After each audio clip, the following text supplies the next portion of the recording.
Hi, I'm Jen Barnes, and you're about to experience how to ditch the old ways of doing things, embrace your neurodivergence, learn tips and tricks to function optimally, and love yourself, neurodivergence and all. Welcome to the Self-Loved Woman podcast. Hey, it's Jen. I'm so glad you're here. Today, I want to unpack something that I've been noticing a lot, not just in the people I serve, but also this week in my own life. So I call it when your brain blocks. Like it blocks you from seeing, it blocks you from thinking. And you may have experienced this as a child with math. So if you've ever experienced this, I have figured out over the years what to do about it, what's going on first and what to do about it. So if that is you, stay tuned because this episode is for you. So, all right, let's get into it. I suspect if you're still listening, you've had that experience of when you go to do something like technology related, like maybe you go set up Facebook marketing or something, Facebook ads, or you do your DSN records, which is a way that your different applications talk to each other. So if you have like a CRM that's separate from your website, they have to talk to each other. And so you have to set that up. So it's just, that. And if when you were a kid, this could have been math. Like as someone who tutored a lot, I would notice this same deer in headlights kind of look in the people I tutored because they'd be like their brains would just freeze, like they could no longer take in the information. They couldn't read their textbook. Maybe didn't know to read their math textbook. I certainly didn't know that till I was in college, but at any rate, maybe late high school. But my point is you get in that frozen state and you're like, you can't even, like you just can't even, is what it feels like. It's just like your brain just seems to stop functioning around that task. And so over my, 24 years in the field of mental health and living in my own body for 50, I've got some ideas about what's going on here. So before we get into what to do about it, I want to talk more about what's actually happening because that'll make it more clear as to what to do about it. So you've heard me talk about the nervous system before. We have kind of our natural regulated state, ventral vagal. And that's not to say that you should always be ventral vagal, but ventral vagal is when you're calm enough, you can easily digest and connect. And so it just feels like kind of more of a flow state, if you will.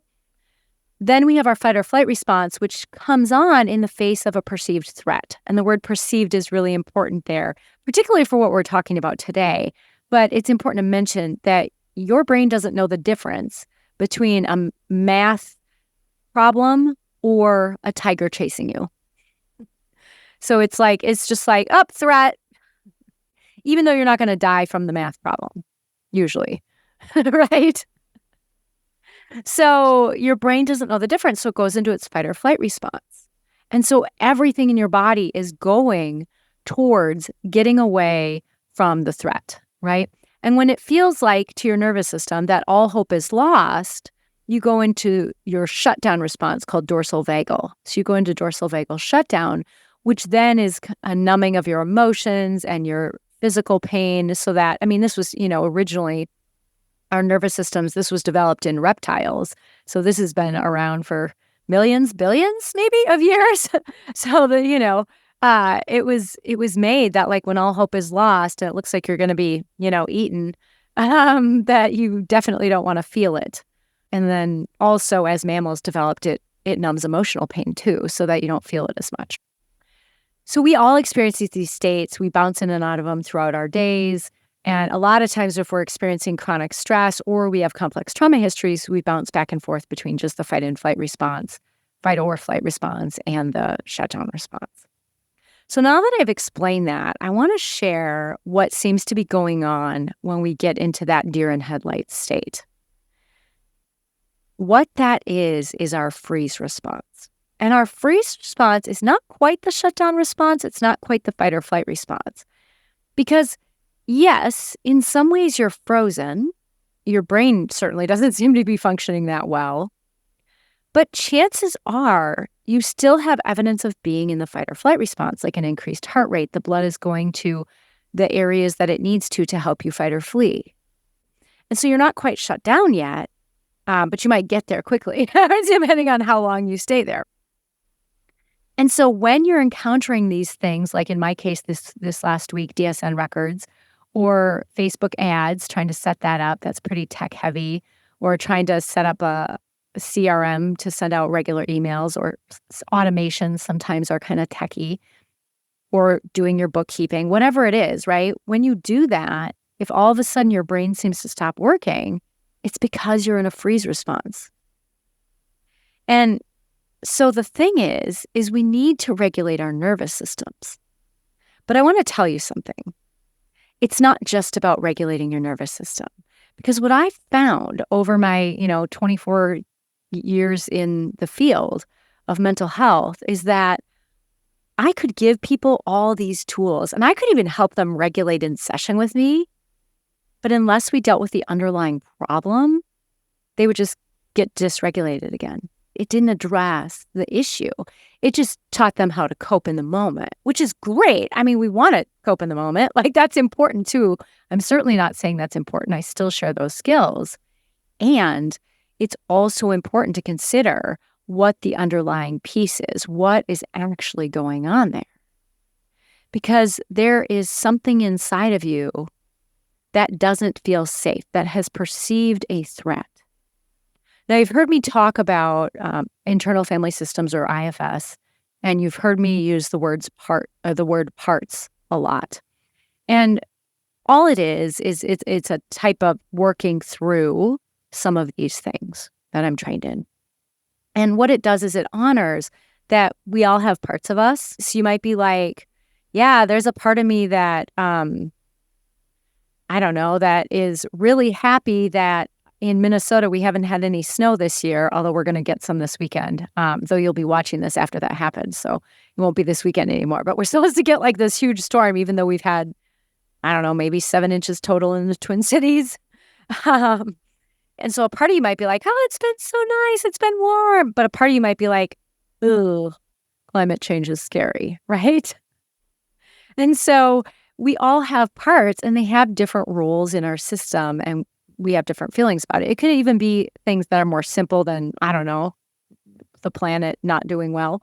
It could be something more like a part of you really wants ice cream after dinner, but another part of you is trying to cut back on sugar. And there's like this inner conflict going on, right? So I share about the inner conflict our parts can have, because sometimes it's easier to spot the parts when we realize that there's often or sometimes a polarization. But it doesn't always have to be. So anyway, so that was my brief foray into parts language and IFS. And what I see happening when we get into this freeze response around tasks is a part of us perceives a threat. And there's a reason they perceive a threat. And as part of that perception of threat, then we go into our protective responses. But the thing about perceiving the threat is interesting, because our parts aren't always oriented to the present. So if you read Bessel van der Kolk's book, The Body Keeps the Score, you know that he talks about complex trauma, or really trauma, as being, I think he says disorder, which I'm not a huge fan of the word disorder, because it's like people did something bad to you and you have an appropriate response to it. Like, I don't know, whatever. But he says it's a disorder of not being able to live in the present. And so if you think about that when we have those things happen to us and we get triggered, in that moment, we're not living in the present. Because oftentimes what triggered us is the tip of the iceberg, but what's beneath is the actual stuff that we need to work through. So an example of this could be, this could be controversial, but it's the one that came to my head. So here we go. So I grew up Catholic. I consider myself a recovering Catholic. No offense to any existing Catholics, just wasn't for me. But there were some things there that did not work for me and felt harmful to me personally. And so I still struggle with the word church. Like, the word church is still a trigger for me. But I am part of this Unitarian Universalist community, which they use the word church. But there's no dogma, there's no creed, and it's about, connecting over spirituality and social justice issues, which, like, I don't know, I'm a social worker by trade, so, like, it fits, right? But for some reason, that word church, I'm just like, "Nope, I can't do it," right? Well, it's not about my current community. It's actually about, like, the past. That word church is linked to my past experiences that weren't positive. And so that's the problem. Even though I feel it in my gut when someone says it, even when I say it now, I can feel some tension in my belly going, right? And if you're like a churchy person, no offense to you, still love on that. And if you're like, Jen, I can't even believe you're talking about anything to do with religion, that creeps me out. Totally get that too. I was in that space for a long time. So I'm not trying to push ideas on anyone, but just merely talk about, like, we can have something that seems surface, but in reality, it goes way back. That is what is happening when you go to do a task. Like this week for me, DSN records. I pulled it up and my brain went, deer in headlights, nope. And what that means is there is a part of me that was like, no, this isn't safe. A part of me felt like it wasn't safe. And so to resolve this, I tried some breathing work, over the past several years that I've been doing my online business, 4 years now, I would do some breathing work and try and calm myself. There's just some of these tech things, and I'm pretty techie. I mean, I have a minor in computer science and I worked as a programmer, but some of this, more web-based recent stuff is new to me because the last time I was programming anything was the year 2000, right? So it's been a while. And so what I had to do is lean in and get curious about, okay, what's the fear here? Because clearly we're shutting down. First of all, I had to get away from my computer, go for a walk around the block, and be like, hey, I see you. I see that there's something going on with this that feels unsafe. It feels not okay. And I unpacked that with this part of me and was able to figure out, like, oh, okay, this links to some old stuff. And so I was like, okay, that makes sense. And sometimes that old stuff actually needs deeper healing with the help of someone trained in IFS. And sometimes we can do that work on our own. Sometimes we can even say, hey, I get that you have this concern and I've got this. Like, I've got this. Let me handle it. I really can do it. I have skills now to look things up on the internet, watch YouTube videos and figure it out. But I need you to not send all the fear because then I can't focus. And I was able to do that. And as I worked with this part of me, validating its feelings, of course, because remember, all parts are just trying to help us. Like and people sometimes struggle with this, but all of your inner system is just trying to help you, even if sometimes it's destructive. Like if you are someone who drinks a lot when you're upset and maybe have a little bit of an alcohol problem and you're starting to see that, or maybe you know that already, that part of you that is drinking is just trying to help you. It is trying to help you numb out from the pain or the stress or whatever is going on. It's just that maybe the way it's going about it isn't super productive long term. I mean, depending on how much you're drinking. I'm not here to judge. But that's just an example. So all of our parts are trying to help us, even if they seem like they're not. And so when we lean in and get curious, we're like, hey, I recognize you're trying to help me understand what the concern is and see if we can work on it together. Then a lot of times we're able to be like, okay, well, what if you let me try it out? What if you let me just do this and we'll see how it goes? No one's going to know. No one's here to judge me. It's fine. And so when we do that, then that part can step back and let us give it a shot. So I was able to do that. And then I was able to read more about what was going on. The other thing I have to tell you, there's two pieces of this. One is almost like unbelievable and a little bit, for those of you who aren't into the esoteric woo stuff, it might not be for you. But one piece I want to say about it is now, over the past 4 years, I have seen DSN records regularly. And at first it was just like very occasionally, so I wasn't having contact with it enough to really understand it or deal with it.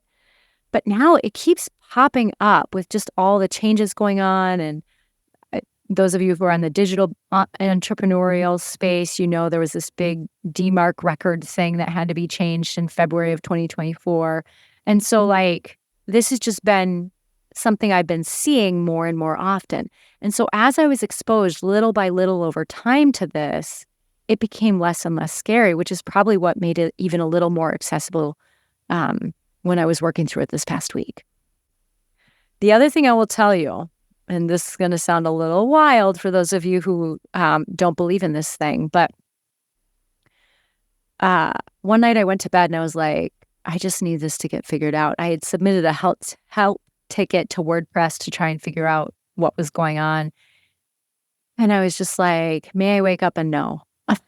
May I wake up and know what to do about this? And I woke up and I was like, oh my gosh, I know how to fix this. And so I went to my computer. I did my gratitude journal first, but then I went right to my computer, which is unlike me, and I fixed it right away. It was really weird. I was just able to disconnect something and reconnect something else, and it's fine. And so it's a process to be able to work through some of these things going on, right, that are hard for us. You might even notice that as you're working with these parts of you, that you have some old limiting beliefs that are holding you back. Like it might be like, oh, I don't do tech, or I don't get tech stuff, or oh, I don't do math, so I can't do my accounting, which maybe, you shouldn't do your accounting. Maybe you should hire someone for that, but, it's up to you. And so you might have these old limiting beliefs, and it's like, well, why do you believe that? Why do you believe that? Chances are you've had a negative experience or been told something.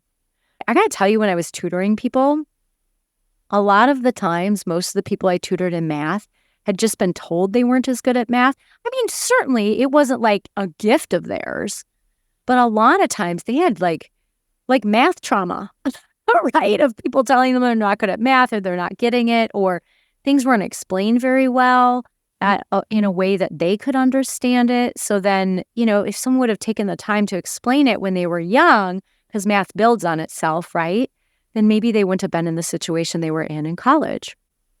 So at any rate, my point is we can have these limiting beliefs like, oh, I'm bad at math, or I'm bad at tech.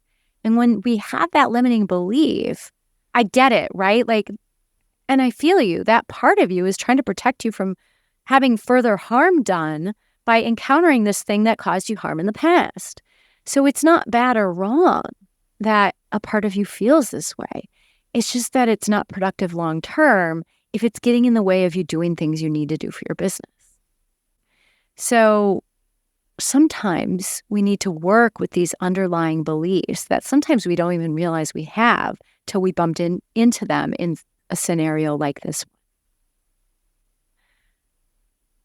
If you are going to choose to get used to something over time, which is what happened to me in DSN records, do small little pieces. You don't have to do everything all at once. If you look at something and you're like, nope, then don't do it, right? I was trying to figure out how to set up my first WordPress website, and I was like, oh my gosh, I have no idea where to even start. And I have a tech brain, but I still was like, there's so many moving pieces here. I'm just like, you know what? I'm going to have someone just do one, and then I can figure it out from there. But to just do it cold was going to take me so much time to research it and learn WordPress and all this stuff. And I was like, not going to happen.